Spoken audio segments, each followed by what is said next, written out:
Hey everybody, welcome back to the channel, and this week we're talking about She-Hulk again, and yes, this episode was just as fun as all the other weeks. And if you're following along with me every week as I tell you how funny it is and how great it is, then this is not going to be any different than any other week.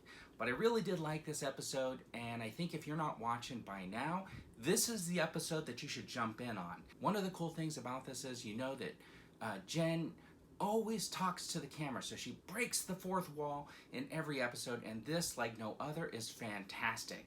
And the cool thing about this, and this is a spoiler everybody, if you didn't watch this week, you are getting LeapFrog, right? And so it's pretty cool to see some kind of obscure Marvel characters coming in, and he doesn't really look like this, but he's got a really unique look, and instead of having like springs or whatever on his feet, he's got those little jetpacks, which is kind of cool. And that's how Jen gets involved, or She-Hulk, lawyer, attorney at law, gets involved with him in the beginning. And then all of a sudden we get a surprise. We get the return of Daredevil in the MCU, and this time on Disney Plus in the She-Hulk.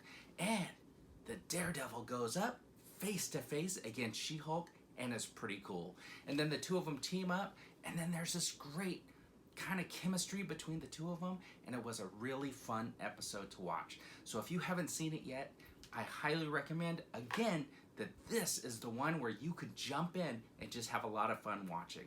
And the best part in my mind about this episode was the very end, because not only did we get LeapFrog, Daredevil, and some cool She-Hulk action, we actually get to see She-Hulk rage, which is kind of cool because she rages kind of uncontrollably. Like, we never thought we might see that in this show, because she had total control of the She-Hulk until this episode.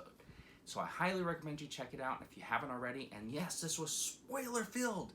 So anyways, everybody, I really appreciate you tuning in again for a really quick talk about She-Hulk, attorney at law. And don't forget, everybody, have a fantastic day.